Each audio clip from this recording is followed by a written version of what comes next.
gran gusto de saludarlos en este nuevo programa de Corrientes de Pensamiento.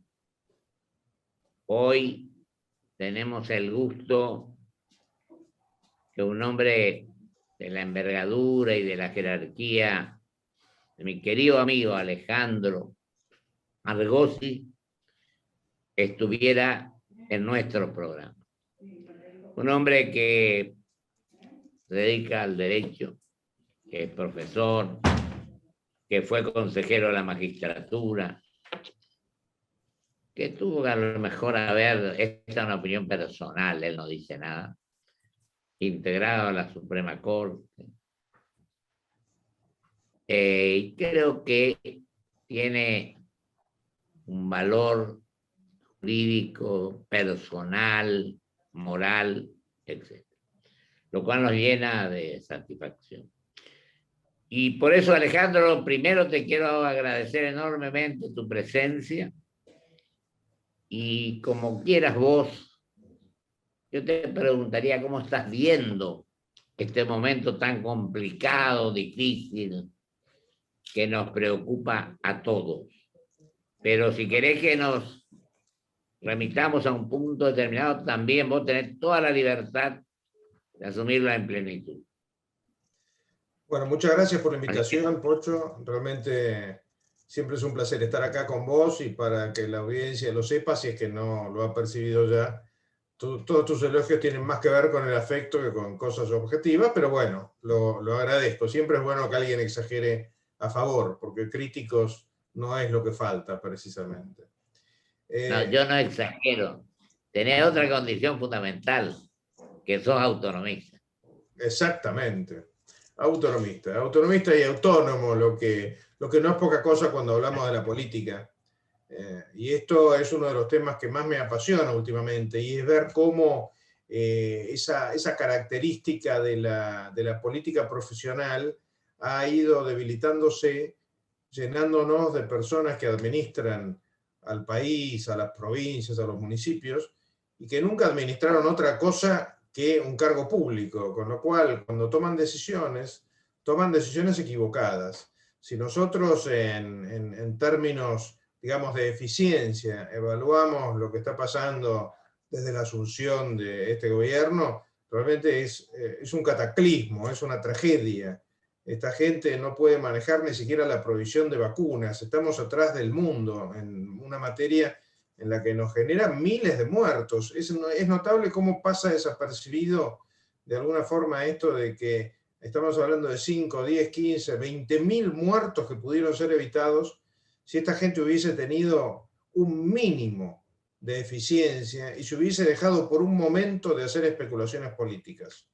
Con esa hipocresía que caracteriza al kirchnerismo, se la pasan repitiendo que los que odian son los otros, cuando son ellos, y que los que politizan la vacunación son los otros, cuando son ellos, a un nivel tal que pareciera que las únicas vacunas válidas para estos personajes son las rusas, las chinas, y ahora eventualmente serán las cubanas, si es que existen, porque por otra parte la creación de estos mitos y relatos es algo de nunca acabar con el kirchnerismo. Estamos en una situación realmente dramática y las elecciones de este año, que espero que ocurran, repito, espero que ocurran, ¿no? Se supone que se van a llevar a cabo en noviembre, siempre lo vengo repitiendo desde que pasó. Para mí es un inmenso error de la oposición hacer el juego a estas postergaciones. Y bueno, tenemos que seguir en esta lucha permanente para no perder la poca república que nos queda. Así que bueno, creo que en eso estás vos, en eso estamos todos los que pensamos que la libertad es un valor supremo, ¿no? Totalmente. Alejandro, en Corrientes están haciendo ahora el acto en el cual proclaman candidato a gobernador al doctor Valdés, que sería su reelección. Esto es para la elección que está programada para el 29 de agosto. Esas son las provinciales. El 12 de septiembre son las PASO. Y en octubre son las nacionales. Porque Corrientes elige todo.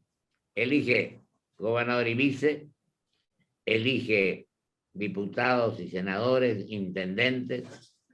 Corrientes elige senadores nacionales, elige diputados nacionales. Por todo esto de las intervenciones que vos también conocés muy bien, lo hemos hablado varias veces, que viene de mucho tiempo a esta parte. Es decir, que el 12 de septiembre las PASO y las elecciones nacionales el mes siguiente. Hubo algunas definiciones al respecto, donde se pensaba que las provinciales también serían después. Pero el gobernador ya tomó la determinación y hoy están lanzando su candidatura a gobernador de la provincia. Querido Alejandro, y el tema en el cual vos participaste, que creo que no es menor, que es de enorme trascendencia, que es el tema jurídico, el tema judicial, el tema de cómo funcionan los organismos al respecto, el consejo en el cual a mí me tocó estar cuando eran de 20 miembros, vos estuviste y conocés muy bien este tema. Así que me gustaría tu opinión con respecto a toda esta cuestión.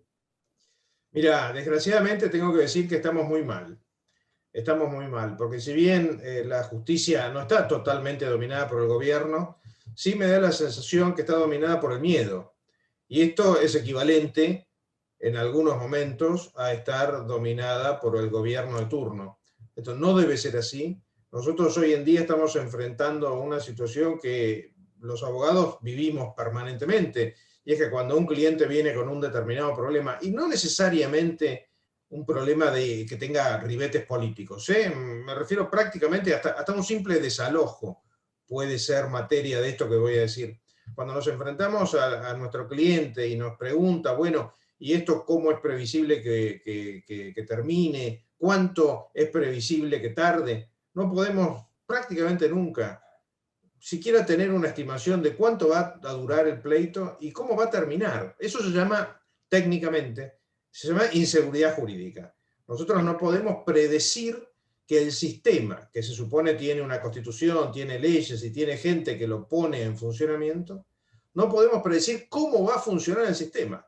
Esto es equivalente a subirte a un auto, darle arranque y que en lugar de arrancar se abra el baúl, por ejemplo. Y no es una metáfora exagerada. Así como estamos funcionando en materia judicial en la Argentina, es materialmente imposible que la Argentina despegue para ningún lado. Voy a poner un ejemplo que no tiene que ver con la política, bueno, tiene que ver con la política, pero desgraciadamente con la baja política, que es el caso Chocobar. ¿Qué se le puede pedir a un policía que haga si el tirar al piso, con la mala suerte de que la bala rebote sobre un adoquín y hiera y mate al delincuente que está escapando, si el tirar al piso implica la cárcel? ¿Qué se le puede pedir a un policía en ese aspecto? ¿Qué se le puede pedir a una persona que tiene una propiedad para alquilar que haga si un desalojo lleva 3, 5, 10 años eventualmente cuando hay ocupas?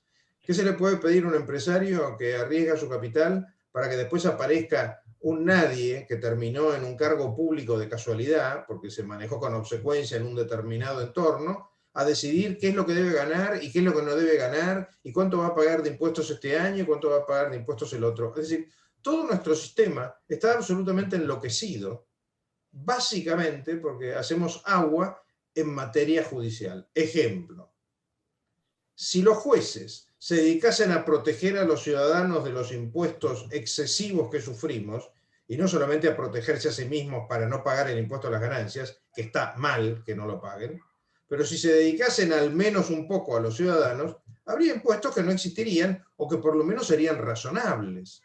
Hoy en día una persona que gana unos pocos cientos de dólares ya es considerada rica y tiene que pagar más del 30% de impuestos a las ganancias, por ejemplo. Ni hablar de las tasas municipales, de los impuestos provinciales, ingresos brutos, ese disparate del impuesto al cheque. O sea, la Argentina, y creo que esto lo demuestra cómo es nuestra involución La Argentina es un país que desgraciadamente va a ser cada vez peor y más pobre mientras se mantenga un poder judicial inexistente. De vez en cuando aparece una sentencia positiva de un juez de primera instancia, de la Cámara o de la Corte, pero fíjate, Pocho, que nosotros, ¿cómo darse cuenta de si estoy exagerando o no? ¿Cómo es posible que nos asombremos cuando un fallo es razonable? Cuando un fallo tiene sentido común. Cuando un Es fallo... la verdad. Sí, sorprende que sea razonable. Claro. Es la excepción, diremos. Y eso se cura, yo estoy Alejandro, convencido que se cura, Pocho, con un Consejo de la Magistratura que funcione bien. Pero para que haya un Consejo de la Magistratura que funcione bien, necesitamos que la Corte Suprema de Justicia de la Nación, de una buena vez, deje de tardar años, como está tardando, y decida si el Consejo de la Magistratura está organizado de acuerdo a la Constitución, que hay un fallo que dice que no, de Cámara, o si el Consejo de la Magistratura está reglamentado por la ley de manera inconstitucional. ¿Por qué inconstitucional? Para que la gente lo capte. El Consejo de la Magistratura se supone que es para profesionalizar a la justicia, para que los mejores sean los jueces, no los amigos del poderoso de turno. Bueno, desgraciadamente, la ley actual, que como no podía ser de otra manera, también es una de las consecuencias del poder que tiene Cristina Kirchner, la ley actual le da a la política un poder inmenso en el Consejo de la Magistratura. Tienen 8, según como lo veamos, tienen 8 miembros sobre 13, con lo cual lo que sigue imprimiendo a la justicia no es el conocimiento del derecho, no es el conocimiento de lo que es justo y de lo que es injusto, sino es el conocimiento del poderoso de turno que nos haga un favorcito. ¿sabes lo que pasa, Alejandro?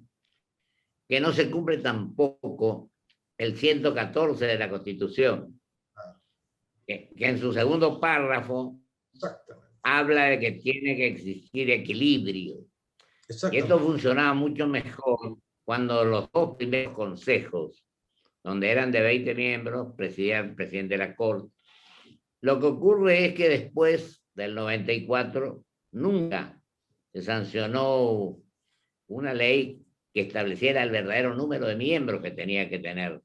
Como lo dice el equilibrio, se utiliza la palabra equilibrio en el párrafo segundo del 114.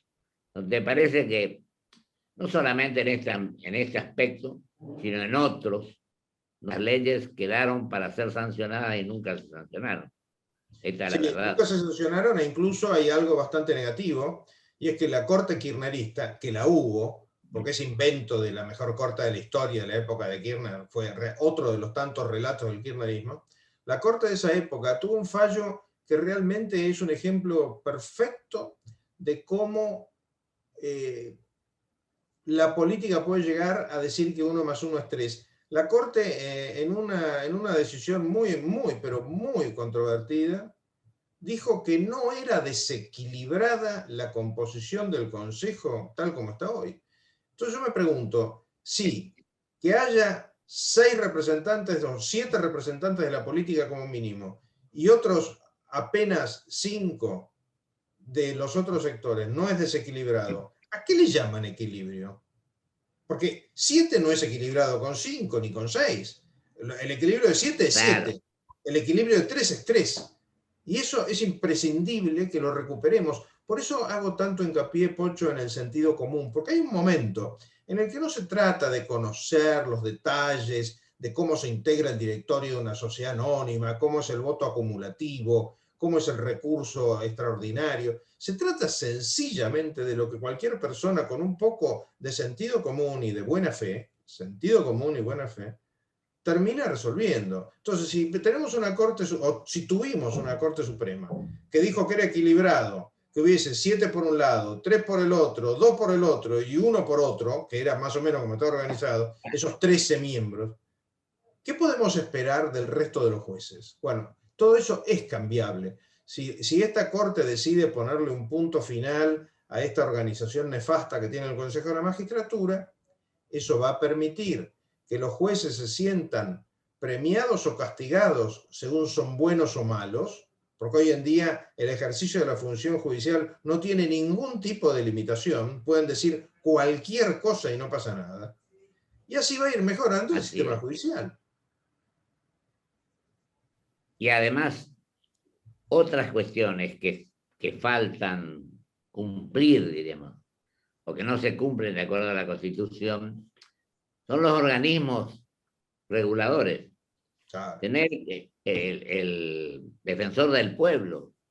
Hace 12 años que no existe el defensor del pueblo, que se sancionó justo en el 94 la reforma a la que yo me opuse. Al final tuvimos que acceder a terminar así, pero indudablemente que estas son las cosas que hacen que la gente deje de creer en la política, en los organismos, en la propia Constitución, al no cumplírsela. Claro, porque, o sea, ¿cuál es el sentido? Por ahí conviene explicarle a los que no son abogados, ¿cuál es el sentido de todos estos organismos? El Consejo de la Magistratura, los organismos reguladores, el Defensor del Pueblo, el mismo Congreso, el mismo Poder Judicial. El mismo ¿Cuál es el Congreso. sentido? Controlar al poderoso. El Poder Ejecutivo tiene un inmenso poder en el sistema constitucional argentino, que está previsto que sea controlado por el legislativo, por el judicial, por los órganos reguladores. Bueno, desgraciadamente, nosotros tenemos una cultura de obsecuencia con el Poder Ejecutivo, que es el que explica, entre otras cosas, a Cristina Kirchner. O sea, ¿cómo una persona puede tener semejante poder si no llega ni al 30% de los votos propios? Porque el resto lo tiene miedo. Es un tema de miedo. Y el miedo existe cuando no hay normas, porque no nos gobiernan las leyes, sino que nos gobiernan las personas, los poderosos. Y eso es al revés de lo que está haciendo todo el mundo. Es al revés de lo que está Y haciendo todo el además, mundo. como vos decís, no puede ser que acá muchos tienen la impresión, la convicción, que cuando hablamos de gobierno es el ejecutivo nomás, el gobierno son los tres poderes. Exactamente. Tenemos que partir de esta base A para mí me cumplir causa, como corresponde. a mí me causa cierta gracia cuando los periodistas que tienen defectos, digamos así, de conocimientos, como de alguna manera vamos teniendo todos en esta progresiva desculturización que sufrimos, me asombra cómo los periodistas compran ese argumento de que los jueces no están para gobernar. Pero por supuesto que están para gobernar. Ellos Claro. cogobiernan junto con el Poder Legislativo y el Poder Ejecutivo, cada cual en el ámbito de lo que debe hacer. Siempre ha Totalmente. sido así, o sea, esto funciona así en todo el mundo. Y hay un ejemplo paradigmático en esta materia, y es el famoso caso de Roosevelt, ese conocido, ese famoso presidente norteamericano que hizo la reconstrucción de Estados Unidos después de la crisis del 29-30. La Corte Suprema de Estados Unidos le puso un montón de límites a Roosevelt, y predominó la Corte, no predominó Roosevelt. La Corte Suprema de Estados Unidos cogobierna en Estados Unidos, cogobierna en lo que debe cogobernar, no en los asuntos de mera política. Cogobierna imponiendo que rija la Constitución en serio y imponiendo que rijan las leyes en serio. Acá, la verdad, con una mano en el corazón, la Constitución no existe. Fijémonos todo lo que está pasando en materia de la lucha contra el coronavirus. Los gobiernos hacen lo que se les da la gana, cuando podrían perfectamente respetar la Constitución y las leyes, igual luchar contra la pandemia, ¿no? Otra de las leyes que quedaron pendientes, ¿cómo se llama? La de coparticipación federal, Bueno, que se iba a sancionar a los 2 años, y fíjate, 24 a 2021, y todavía no pasó eso. Esto yo no. de Roosevelt me hace acordar cuando yo representé a mi provincia en el Senado. Yo me opuse tenazmente al incremento de 5 a 9 que planteó el presidente Menem entonces con respecto al número de miembros de la Corte. Entonces yo lo mencioné como ejemplo a Roosevelt, donde decía lo que vos acabás de manifestar. Es decir, él tenía gente que no compartía su criterio. Bueno, tuvo que dejarlo, respetarlo, y al final se impuso el criterio de aquellos que eran, digo, su adversario, para denominarlo así, en la forma de pensar y de analizar los temas. Sí. Este fue uno de mis argumentos cuando yo en mis palabras, ese día oponiéndome a llevar de 5 a 9, lo mencioné como ejemplo al presidente Roosevelt. Fíjate vos cómo son las cosas. Nos quedan 3 minutos, querido Alejandro. Te dejo para que vos toque el tema que te parezca más conveniente, de cómo salimos acá, de cómo podemos resolver los problemas argentinos. Y bueno, creo que tenés antecedentes, tenemos convicciones, tenemos principios, tenemos seguridad de lo que queremos hacer. El asunto es que nos dejen y que lo podamos. Sí, Y te exactamente. dejo que te playa con tranquilidad. Exactamente. Yo creo que la clave en momentos como estos es primero tener memoria de lo que ha pasado tanto en la Argentina como en otros países del mundo a lo largo de la historia. Siempre hay momentos oscuros.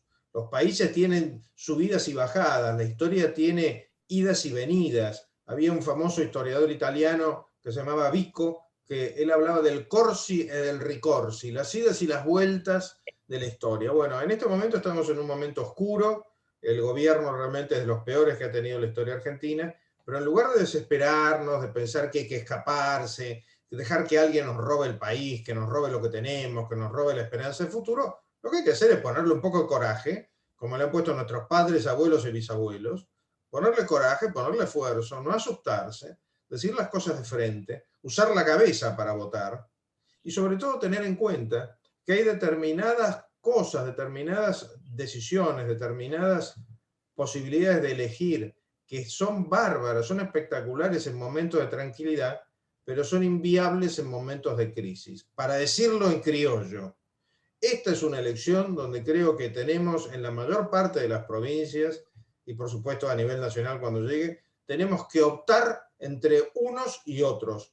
Dividir, diluir la votación de los que pensamos más o menos parecido por temas personales, por una justa y equilibrada vocación de participar de los cargos electivos, pero que en este momento sería egoísta, es un gran error. ¿Por qué? Porque de un lado tenemos una fuerza que está absolutamente unida, que es el kirchnerismo, y al que no se une a ellos le pegan 3 sopapos, algunos que distraen, como el señor Labaña, que en definitiva termina votando casi siempre con el kirchnerismo, pese a que se vendió como un no kirchnerista.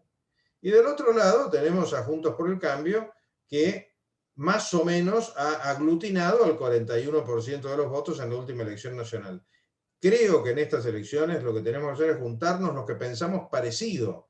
No pretendo que pensemos idéntico, eso es una utopía en materia política, pero tenemos que juntarnos y dejar para momentos un poco más tranquilos esa elección. Esta no es una elección, es una opción entre el imperio de la Constitución, que es el que creemos vos, yo y un montón de gente, más de la mitad del país, y el imperio de una sola persona, que es el kirchnerismo, en lo que no creemos más de la mitad del país. No nos pueden ganar, no nos deben ganar. Alejandro, te agradezco enormemente tu presencia y coincidimos totalmente en lo que acabas de manifestar. Y nuestra función y nuestra obligación para con el país es seguir luchando donde nos toque actuar para que podamos mejorar esta situación que nos preocupa enormemente. Te agradezco mucho, te doy un fuerte abrazo que supere definitivamente el tema del tobillo, que pueda jugar al fútbol. Y te digo más, un abrazo muy fuerte y te agradezco enormemente. Yo te agradezco a vos, Pocho, muchas gracias, un gran abrazo. Un abrazo grande. Vamos a un corte y vuelvo con mis conclusiones.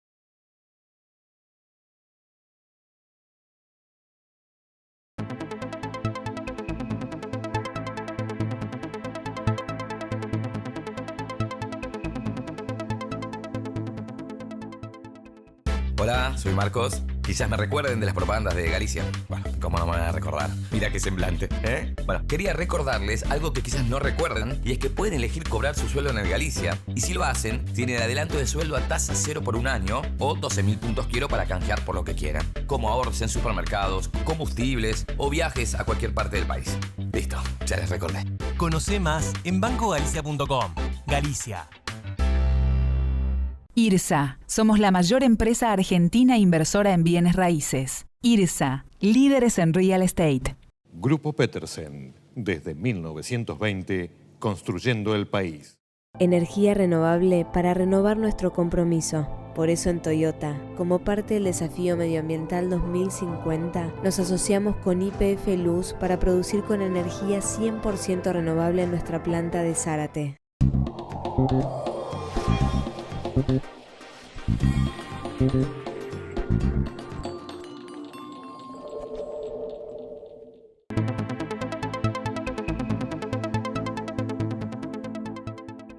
Clarísimo en sus manifestaciones, en sus expresiones, en su punto de vista, mi querido amigo el doctor Alejandro Fargós. Y debo decir que a uno lo conforma cuando ve a una persona que estudia, que analiza y que conoce en profundidad los temas. Podemos coincidir o no, pero ha tenido la valentía suficiente para manifestarse o para manifestar sus opiniones con total claridad. Creo que si todos los argentinos nos pusiéramos en la tarea de decir las cosas como las pensamos en serio y no buscando ventajas de nuestras manifestaciones, mejoraremos ostensiblemente y en forma rápida y veloz.